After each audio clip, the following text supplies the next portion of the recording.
Hello again, everyone, and thanks so much for being here for this Saturday's edition of Alaska Weather. I'm Dave Percy, a meteorologist with the National Weather Service, and I'll be hosting today's show on this 18th day of January 2019. Up first, wind chill advisory out until 9 p.m. here for the northeast Prince William Sound area, Valdez on up to Thompson Pass. For 40 to 50 degree below zero wind chills in the windy areas there. This afternoon, winds still gusting 40 to 50 miles an hour to the northeast at Potato Point there. So still pretty windy conditions, but due to drop off later this evening. Again, that's out until 9 p.m. And wind chill advisory out until 6 a.m. Sunday morning here for the area up toward White Pass. Again, for low wind chills there, and then a high wind warning out for Douglas or for Junoboro and northern Admiralty Island for those northeast Taku winds continuing to gust to 65 miles an hour, and that's out until 6 a.m. tomorrow morning as well. So the remainder of the tonight, looking for it to be quite windy there. Again, possible gusts maybe as high as 65 or maybe as high as 70 miles an hour. Still getting those, especially in Lynn Canal, Eldred Rock, getting gusts 60, 70 miles an hour this afternoon. Otherwise, farther to the south, we've got winter weather advisories out, Prince of Wales Island, and well, actually all the southern panhandle here, again, until 6 a.m. tomorrow for anywhere from 2 to maybe 6 to 7 inches of snow, along with the gusty winds. Some areas could see a little bit more than that. Higher elevations will be, but generally it'll be in the form of snow overnight tonight. Some areas may mix with rain down near sea level in the extreme south, like Metlakatla, possibly Heidelberg. But otherwise, mostly in the form of snow through tonight there, and winds gusting this afternoon 30 to 50 miles an hour, with Cape Decision seeing the 50 mile an hour wind gust, and Ketchikan 30 to 35 miles an hour out of the east and southeast. Otherwise, up to the north, no warnings, watches, or advisories out for tonight or tomorrow. Same thing in the west, pretty quiet, especially over the Aleutians. Kind of high pressure making for dry conditions, light winds. Snow showers today, but those will be tapering off slowly tonight and into tomorrow. Satellite imagery showing east to west flow here across the Gulf of Alaska, with system tracking north and northwest here into the southern panhandle, the frontal boundary there. That's what's bringing the light snow in, no big amounts yet. Just very light actually so far, just starting, but that'll pick up tonight and spread northwestward. And also some moisture here, North Gulf Coast, advancing northwestward. We've got a southerly flow aloft now, and so warming conditions to go along with that. Still pretty cold though over the interior, eastern interior areas, with this morning lows in the mid-minus 40s, Copper River Basin, and 45 to 55 below from the Northwest Territories here in Canada up across eastern interior areas. Milder to the west, especially the southwest here. And winter storm warning is about to end, if it hasn't already, for Kodiak Island. Picked up anywhere from 4 to 10 inches of snow there, depending on elevation. Water equivalent about 0.35 inches in the last 12 hours at Kodiak State Airport. That would translate into maybe up to 4 inches of snow, but mixing or getting above freezing, so kind of heavy wet snow at the lower elevations. And some pretty good snow showers extending up across the peninsula there. I think it was Port Hayden had moderate snow showers this afternoon, there or Pilot Point. And then those ended as you get down toward Cold Bay, King Cove, and Nelson Lagoon. Isolated snow showers, weak trough out there for the Pribilofs, and also scattered snow showers with temperatures near or just a little below freezing over the Aleutians. And rolling this through again, gusty north winds, but not too strong. St. Lawrence Island, a little bit of light snow going on there, but ending, not dry for the Seward Peninsula and the Bering Strait. And drew that area of snow there around St. Lawrence Island. Again, wind's not really much of a factor up there at all. You can see the tighter gradient here eastern North Gulf Coast and the northern panel, they are more of a factor here, obviously, with strong outflow winds and the lower pressure here, frontal boundary on the warmer air overrunning that colder air. So we're developing light snow across the southern southeast coast today. South of the front, though, mixing with rain. In fact, that's where the heaviest precipitation is, across the Queen Charlottes and pressing in toward the British Columbia coast. And Kodiak Island, again, the snow here extending up in the northwest interior, and high pressure, cold high pressure over the eastern interior, and a trough out over the Bering Sea with snow showers. That'll begin to taper off here and clearing, get a little more prevalent over the Aleutians tonight, except along these trough axis here. Eastern Aleutians, another one right there just north of Adak and Atka, and yet a weak system out toward Shimia. And remnants of that snow showers with a kind of a trough here from the Alaska Peninsula up into the southwest interior. Clear and cold again tonight, much like overnight, Friday night, Saturday morning here over the central eastern interior to the Arctic coast, and looking for snow to push into the northern panhandle, a mixture down to the south on Sunday and Monday. Chance of snow, periods of snow, south central Alaska, maybe 1 to 3 inches. Lows for tonight, below zero again, anywhere inland, except for the North Gulf Coast, single numbers, mid-20s in the panhandle. Highs tomorrow, well below zero again, not much change over the interior. Teens, south central Alaska, mid-30s panhandle, and then highs the following afternoon be in the lower 40s for the southeast coast, but still below zero, but not quite as far over the interior. And now, aviation weather around Alaska. First flying weather graphic Sunday morning. Areas of IFR, areas of VFR, and areas of marginal VFR out here in the Bering Sea. And some of that extends along the southwest coast and up the Yukon River Valley a little bit there to about here. Also a narrow band IFR cutting across, looks like near Dillingham on down across the Alaska Peninsula. VFR either side of that, and then VFR all the way up until you get to the Arctic coast and you hit the IFR zone. And some increasing moisture here, eastern Gulf of Alaska, and then areas of marginal VFR and IFR over the panhandle. For tomorrow afternoon, IFR, Lincoln Isle Glacier Bay area to about Elfin Cove, marginal VFR with some areas of VFR farther to the south, and then this area of moisture shifting up to the northwest into Prince William Sound and along the east and south side of the Kenai Peninsula and just east of Kodiak Island there. Otherwise stays VFR in the interior, a little less IFR on the Arctic coast, and still a zone of IFR here right along the southwest coast, especially right across Nunivak Island, down toward the Pribilofs, otherwise quite an area with higher pressure of VFR for just about all the Aleutians, Alaska Peninsula into Bristol Bay. And then for Monday morning, a little more in the way of marginal VFR out here for the Aleutians, but Adak and Atka still in the VFR. And looks like up toward the Pribilofs, narrow band to IFR persisting from about Savunga down across Makoriak, and then off the southwest coast here, marginal VFR hugging the southwest coastline, VFR much of the interior, but south and east of the Alaska Range, we've got IFR, some marginal VFR. It looks like northern Cook Inlet, Madawaska Valley staying VFR. IFR, Prince William Sound, south side of the Kenai Peninsula, east coast as well, along the North Gulf Coast, and then marginal VFR with some areas of IFR in across the Panhandle to mostly IFR down over the southern southeast coast, Prince of Wales Island over toward Hyder and on down into Dixon Entrance. Arctic coast, just a little bit of low stuff there, east or the central and east side, really not too bad at all. And for the afternoon forecast, basically VFR up there all the way down until you get toward the Alaska Range. And again, mostly south and east of the mountains there, IFR, more widespread now across south central Alaska and the North Gulf Coast. Mostly IFR and down across the Panhandle, and so a narrow area of IFR on the southwest coast, and then marginal VFR mostly with some areas of VFR for the Bering Sea and the Aleutians. And for passes, Anaktuvik, good VFR again tomorrow and probably the next day as well. Same forecast for Adigan and Lake Clark and Merrill looking good. VFR, both passes, rainy VFR, and windy, also VFR with great ceilings visibilities, unlimited. And for the Isabel area, VFR, Mentasta VFR, and Tanita VFR. Look for an increase in the clouds for Tanita in the afternoon coming in from the southeast, but it'll stay VFR hopefully till evening or beyond. And then for portage, though, starting out VFR, could be marginal, but downward trend definitely through the afternoon especially, becoming IFR, lowest conditions on the eastern entrance.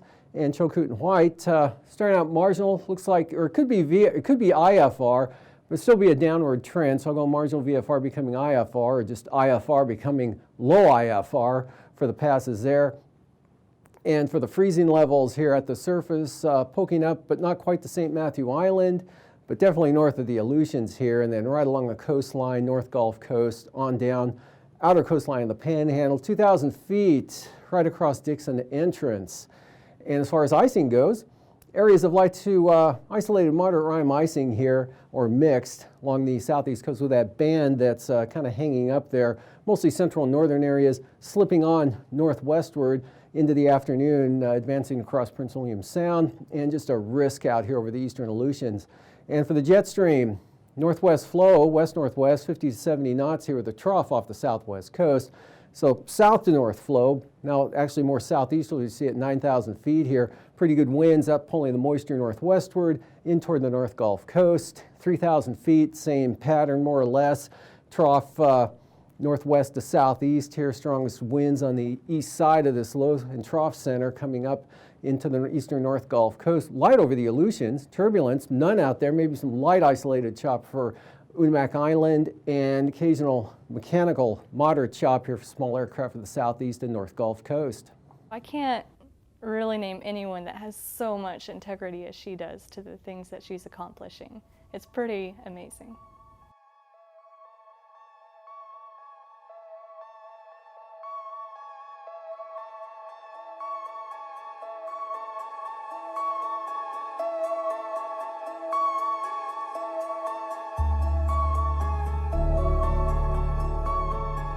Having Claire as a role model, just a strong woman in science and just so smart and so kind. It's just a huge confidence booster. Is that, hey, I could do that too, you know? That's possible, that's successful, that's what I want to do. I would characterize her as a pioneer in the field. The amount and quality of the work she's put out is second to none. I know people who have a lot of tenacity. I know people that have integrity, but it's rare that people have both together in that, that combination that Claire does. Every morning, Dr. Claire Parkinson gets up before sunrise and runs 2 miles to work. She hasn't missed a day in nearly 40 years.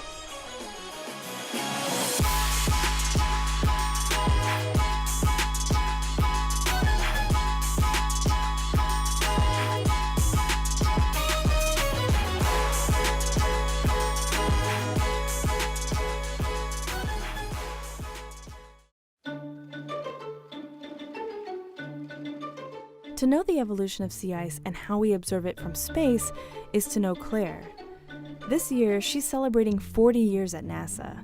When I arrived at Goddard, which was in July of 1978, it was an incredibly exciting period here. Satellites were pretty new, but a lot of data had been collected. NASA scientists were inundated with information, and Claire was in a cohort looking at sea ice, trying to make sense of a jumble of very raw, very new data. It was around that time that Claire and her team, at the time led by Dr. Jays Wally, created the principal sea ice record that we use today. How does something like that record help you do your job? Oh, that record is fundamental to understanding sea ice. So without it, we wouldn't know how rapidly it's changing.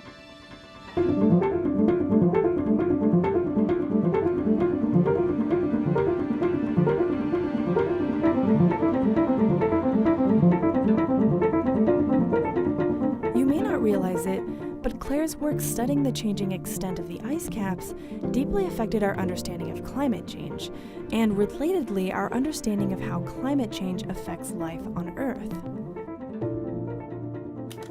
One of the clearest signals for climate change that resonates with people has been this shrinking of the polar ice cap in the summer that we're able to see because of Claire's work. After we had a record that was about 15, 20 years long, we started noticing that the extent of the ice in the Arctic was getting smaller over time. Sea ice is formed on the surface of the ocean and therefore is made from seawater. The biggest concentration is in the Arctic, and it's also where the biggest loss in sea ice is occurring. Every year, NASA reports on the sea ice minimum and maximum extents. As expected, the data is concerning. By now, not only has this trend toward lesser ice continued, but it's even accelerated, so that now the decreases are greater than what they had been.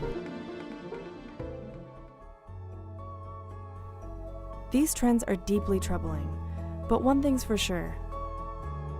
Our awareness of shrinking sea ice extent due to climate change was propelled faster and further after Claire Parkinson arrived at NASA. I mean, she takes her job seriously, and the health and welfare of those instruments in space, yeah, she's on it. You know, it's one of the things you don't worry about because Claire's in the loop on these things. It's going to be fine. In science, we stand on the shoulders of giants, on the shoulders of those who explored before us. But then, some among us are giants.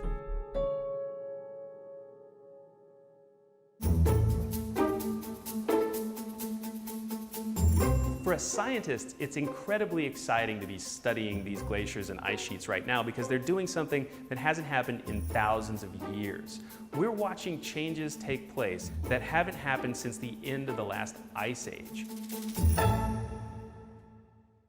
Tuesday was cold, I almost froze my toes. Oh, what's it gonna be next week? Who knows? That's climate. Oh, that's the climate you got. You take a bunch of weather and you average it together and you're doing the climate rock.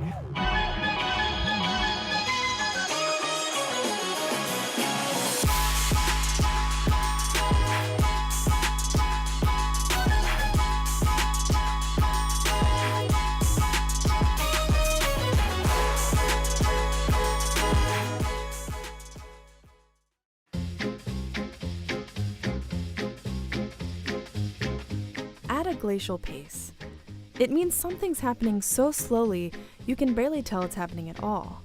That used to describe the very incremental movement glaciers and ice sheets experienced each year. But now that's changing. We're tagging along with 3 NASA scientists to understand the different lengths they go to not only investigate ice sheets and glaciers, but also communicate their often complicated science to the public. First, let's get oriented. Ice sheets, in pink, pretty much occur in only 2 places, Antarctica and Greenland. Glaciers, in yellow, play a key role draining melt off the ice sheet. Glaciers are also found in the high mountains, but we'll get to those in another episode. So we know that something's happening in Greenland right now that's unprecedented in the last several thousand years. That's Dr. Josh Willis, oceanographer at the Jet Propulsion Laboratory. Josh and his team are tackling one of the major environmental challenges of the 21st century, trying to answer fundamental questions about how melting glaciers impact sea level rise. With my mission, Oceans Melting Greenland, or OMG for short, we're trying to understand just how much of Greenland's melt is caused by the oceans. Along with being one of NASA's top scientists working on the cryosphere, Josh is passionate about demystifying climate change in typically unconventional ways. I think by reaching out to people with a little bit of humor, a little bit of fun, maybe a song, you really have the opportunity to help people understand and come to terms with what we're doing to our planet. Because it's definitely happening and it's definitely a big deal, and we need to start preparing for it.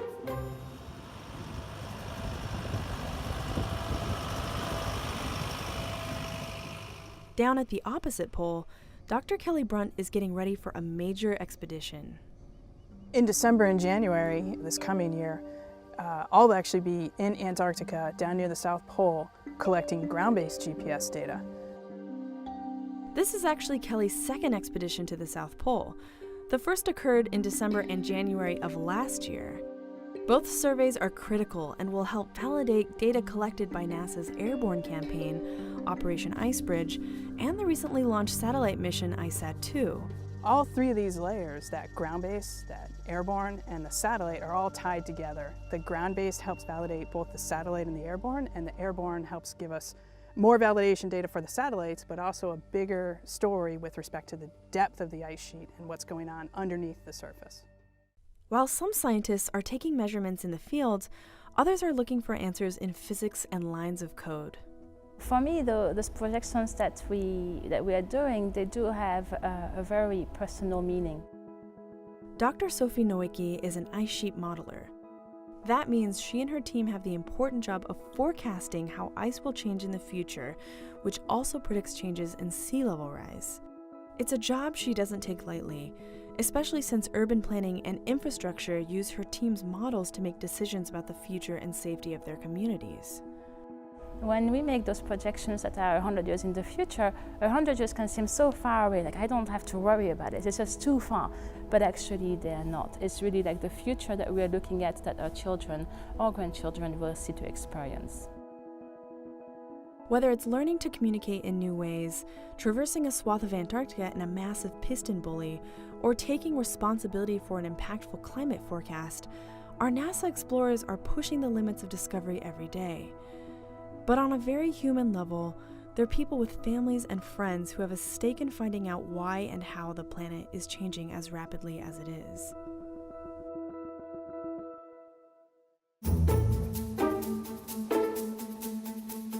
Every place, at least so far, that we have found life, we found water along with it. And so when we try to understand the thresholds for life, where life might exist elsewhere in our solar system and the universe, water is one of those things that we look for.